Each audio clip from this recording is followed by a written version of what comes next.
Hello, this is Rich, and I am on my way to the warehouse. What warehouse you're thinking? The warehouse that holds all the antiques and collectibles for Main Street Antiques and Uniques that's actually located in historic downtown Grapevine, Texas. Really cool town. The town itself is famous for a lot of different historical happenings and things, but one of the things off the top of my head that I could think of right now is Bonnie and Clyde had a shootout in that area.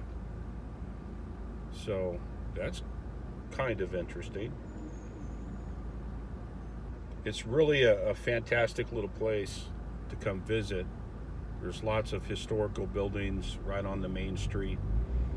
And Main Street Antiques and Uniques is located at on Little Franklin Street, which is a little side street right off of Main Street.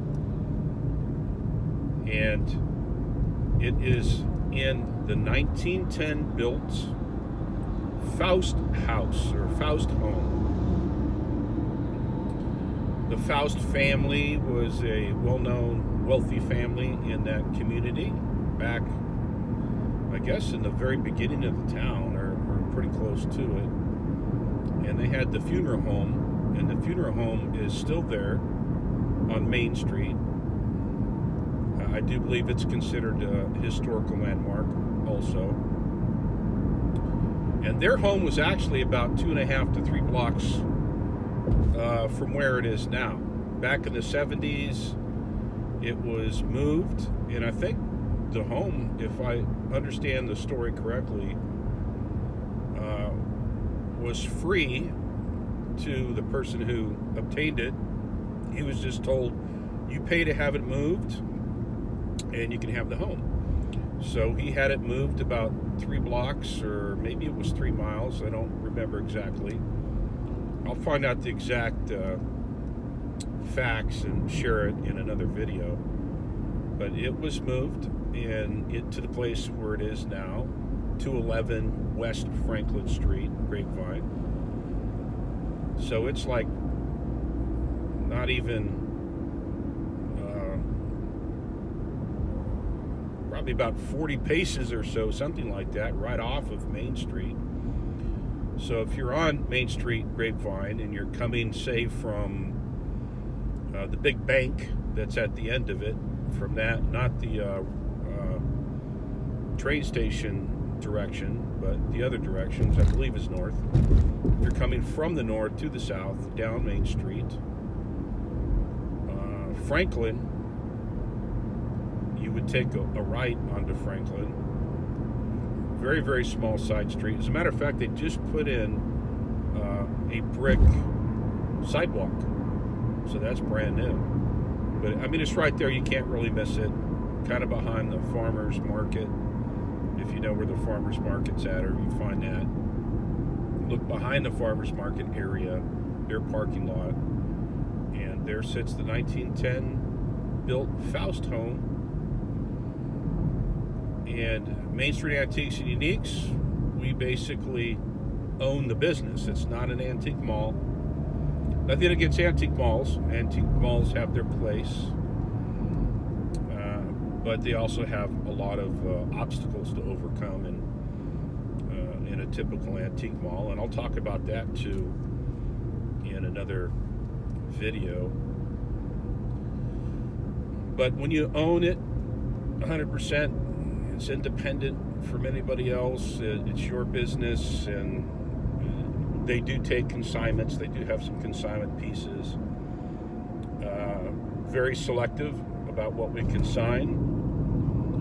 Obviously, if we're going to consign something, it's got to be in fantastic condition. It's got to be representative of whatever era that it came from, a good representation of, like, for instance, if you're going to have a kind of a 1920s, 1930s Art Deco piece of furniture, you want to have a nice Art Deco piece of furniture, something that's in good shape, that really shows the Art Deco design, and that is priced reasonably.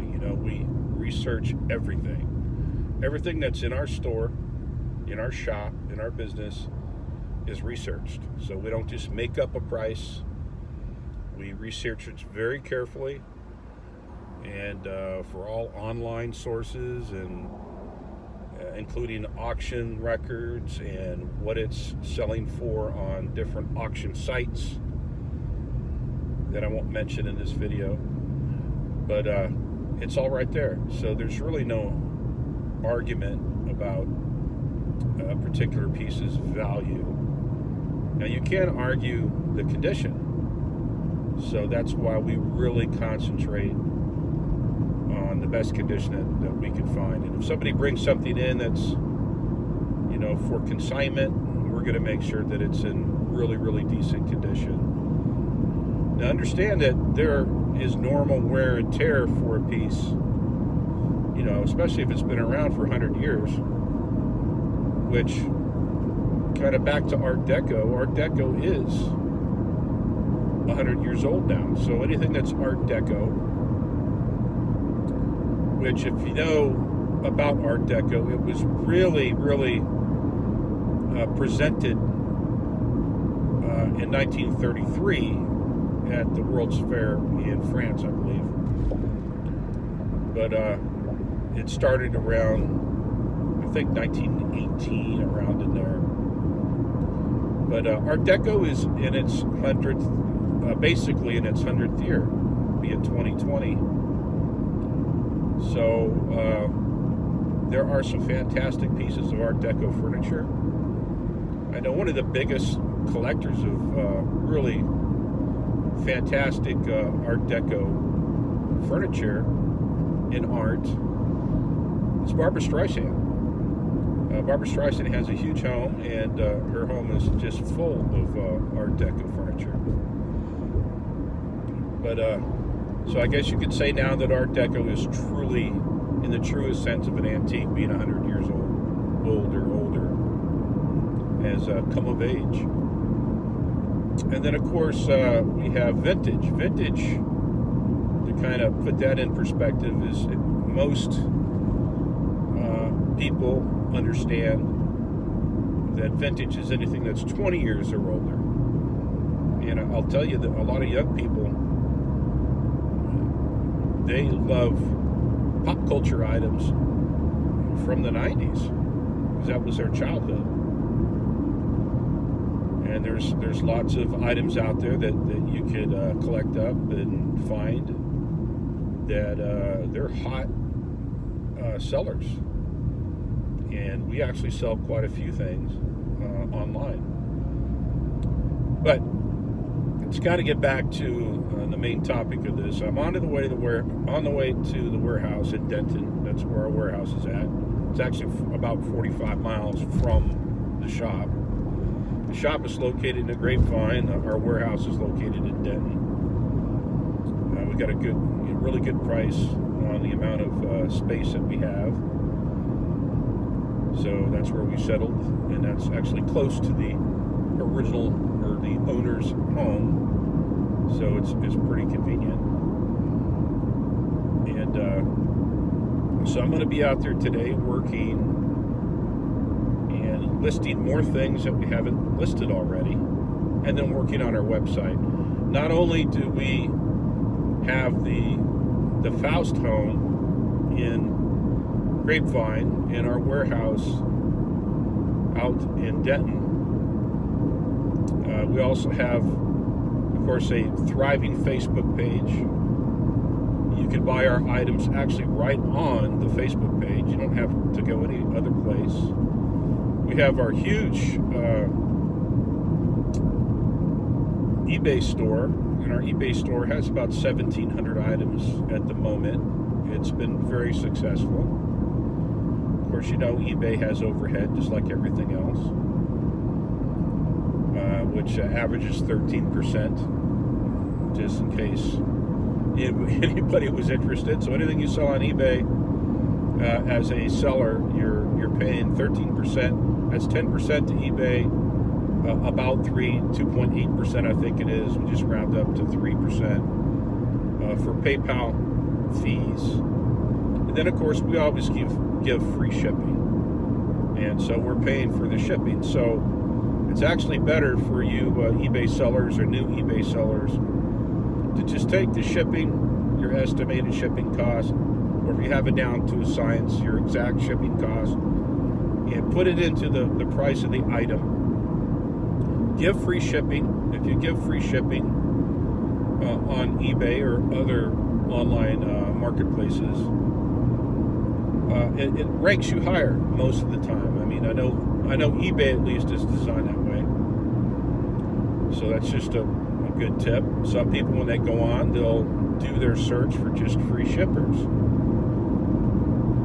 And then always give best offer.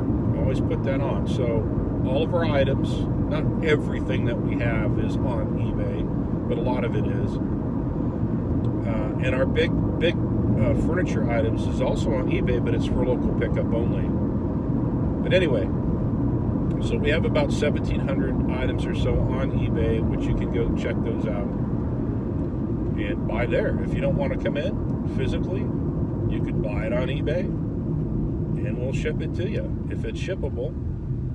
If it's a large item that's local pickup only, like a piece of furniture or a big heavy lamp or some of our artwork, then you can go ahead and plan for your own shipping company, or you ship it is a great service.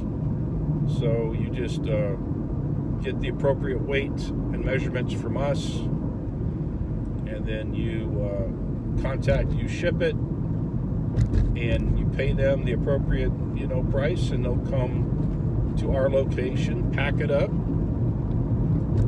and ship it to you, unload it and carry it in and put it in your shop or your home or your office or wherever.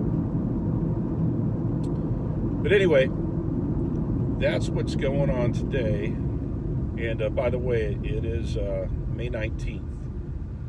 So we're kind of, at least here in Texas, we're out of the whole quarantine mode, or we're moving towards being completely open. And there's still the argument about what business is essential versus what business isn't. But we're open. We've always been open online. And I'll tell you, if you have any kind of a business and you don't have an online presence, you're really, really limiting yourself. And of course, not all businesses could sell things online. If you have some type of a service that you can sell online, that's great. A service or a product.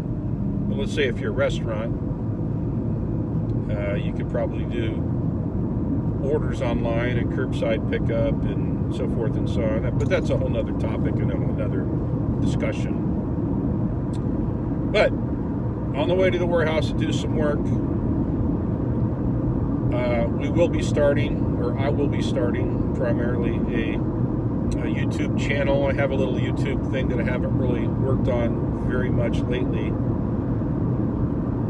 that I started way back when, probably 3 years ago, when I was camped out in a place called Black Star Canyon in the Santa Ana Mountains in California, a place I called Camp Ranger. But anyway, we will be starting, or I will be starting, or changing my YouTube channel to something along the lines of Talk of the Town. We'll go all around Dallas-Fort Worth area and all the little sub-cities, and do interviews of businesses and in interesting places, and bring some stories of Dallas and Fort Worth.